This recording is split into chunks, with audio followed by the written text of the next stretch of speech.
In an unprecedented breach of security, top officials in President Trump's cabinet, including Defense Secretary Pete Hegseth and Vice President J.D. Vance, were caught texting war plans for upcoming strikes in Yemen via an unclassified app, no less.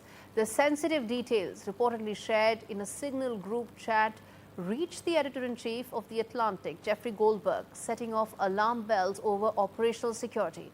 While Trump initially dismissed the matter, the fallout has been swift, with lawmakers across the political spectrum now demanding answers, with critics calling it a catastrophic failure in judgment. The White House now faces a potential storm over how such high-level information was actually mishandled. What went wrong? How big is the scale at which this mismanagement took place? This report has all the answers for you.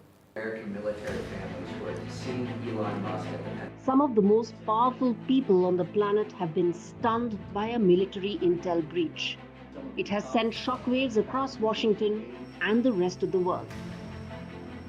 Senior Trump officials set up a group chat to discuss top secret Yemen war plans, but they accidentally looped in a journalist, The Atlantic's editor-in-chief, Jeffrey Goldberg. The chat, named How the PC Small Group, was set up on the Signal messaging app on 13th of March. A day after the journalist was added, the group shared information about plans for a military operation against the Houthis in Yemen.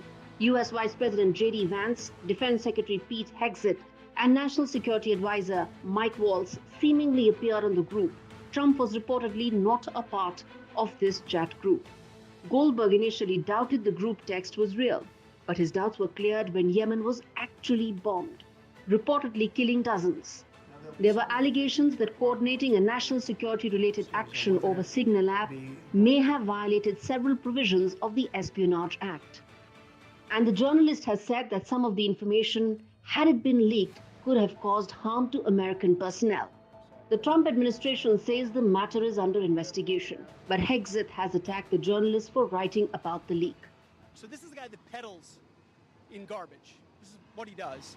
I would love to comment on the Houthi campaign because of the skill and courage of our troops. Also reserved some harsh words about The Atlantic. I'm not a big fan of The Atlantic. To me, it's a magazine that's going out of business. The breach has sparked widespread outrage from the Democrats, who have labeled the leaders as complete amateurs. The Damocles sword, however, is hanging over Mike Waltz, who apparently added the journalist to the group, with some reports suggesting his days in the Trump administration may be numbered. With Vishal Vivek, Bureau Report for NDTV World. All right, let's get in John Bolton, former assistant to President for National Security Affairs.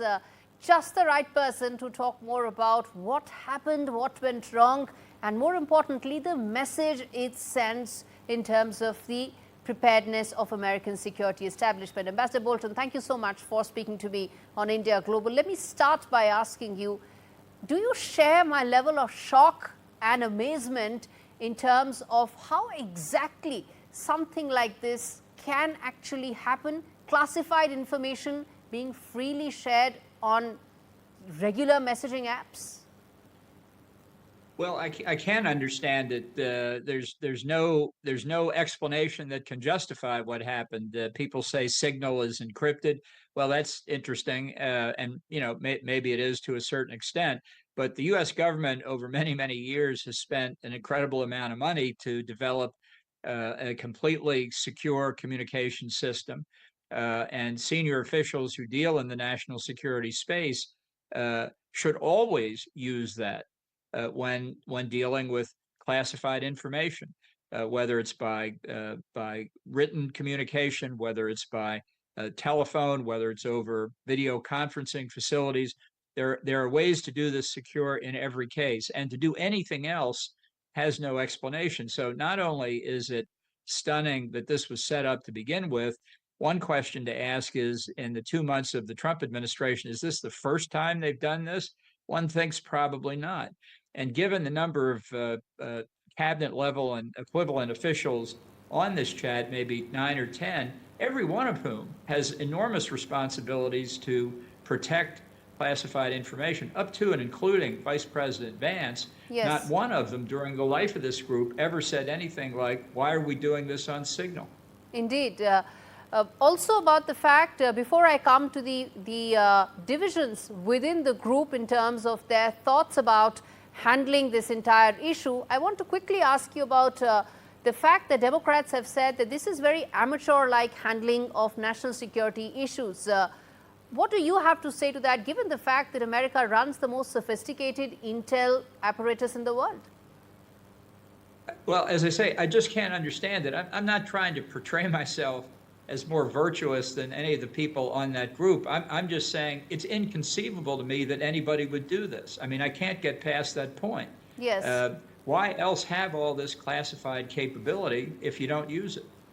Indeed, absolutely. Which brings me to ask you that there are divisions within the Trump administration in terms of dealing with the threat or the issue regarding the Yemen Houthis, isn't it? Vice President Vance had a completely different view. How do you view that division of thought within the administration? Well, I think there's an important point here that I deduce from this article, and I don't know any more about the group chat than anybody else who read the article, but it sounds as though this is the kind of discussion that you have before a presidential decision is made, not after the president has already made it, which he apparently had. So I think it could indicate a breakdown of the National Security Council process. It certainly reveals that Vice President Vance doesn't think very much of Europeans. Maybe he thinks differently of Indians. I don't know. I'll have to ask him that. But it is a pretty stunning break that you see within the administration, and now, of course, the whole world sees it. That's a very valid point you made, sir, which is that such questions, if at all, when they are asked, they're asked prior to president approval, not after that. That's a very important point you made. Now, let me ask you about the impact this could have in terms of the credibility of Team Trump. Well, I think it's a very serious problem. Again, to come back to the participants in the chat, all of whom are high-level officials who are involved in the White House or national security. Two of them, the Director of National Intelligence, Tulsi Gabbard, and John Ratcliffe, the Director of the CIA, are in charge of keeping what's classified. They are the keepers of the secrets. And yet they participated in this Signal chat, and as far as we can tell, never said anything about it. So if I'm a foreign intelligence official wondering about Gabbard or Ratcliffe, when they couldn't even see a clear breach of security when it was put right in front of their faces, what's going to happen if we share very sensitive intelligence from our point of view? I think it's a real problem for the United States because of what we see here. How do you see this being addressed by the administration? Of course, there's a probe being announced, but in terms of the fallout, the impact, the questions it raises, how do you see this now being dealt with by the administration or by the president himself? Well, the best we know so far is yesterday when the president was asked about it, he said he hadn't heard it. Well, maybe he hadn't heard it, but he's heard it now.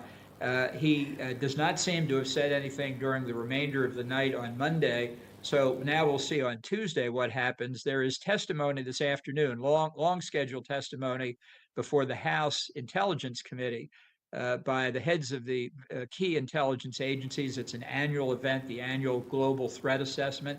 So both Tulsi Gabbard and John Ratcliffe will be testifying. You can guarantee that this breach of security is going to be a major subject of questioning, certainly by the Democrats.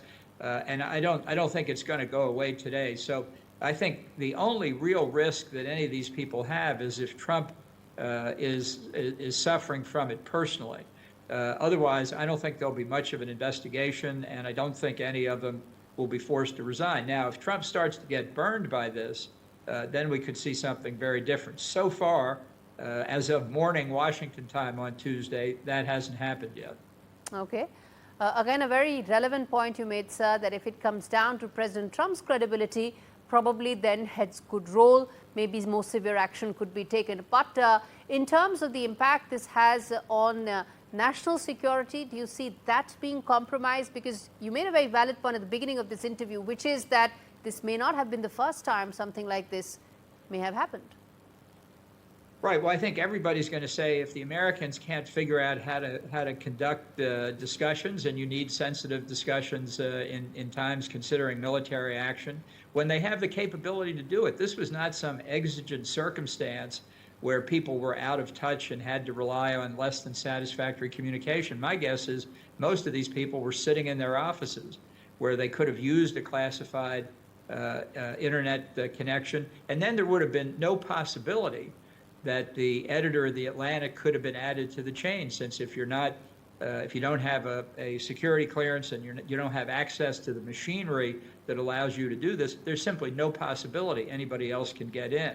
So I think foreign governments are going to have a lot of concerns. Finally, sir, how do you see this in terms of the perception and the questions that are time and again raised about cyber threats, maybe some Russian agencies hacking this or Chinese agencies hacking this? All these are threats that the American establishment only has raised in the past. Do you see those concerns now probably being more talked about and addressed given what has happened? Well, they certainly should be. These threats are real. They're continuing. They're changing and growing worse all the time.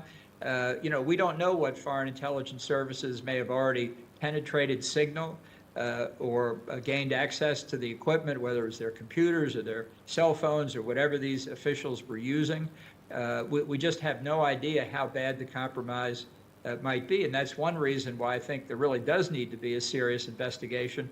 I'm just very skeptical it's going to happen until Trump sees his own image and reputation being affected negatively.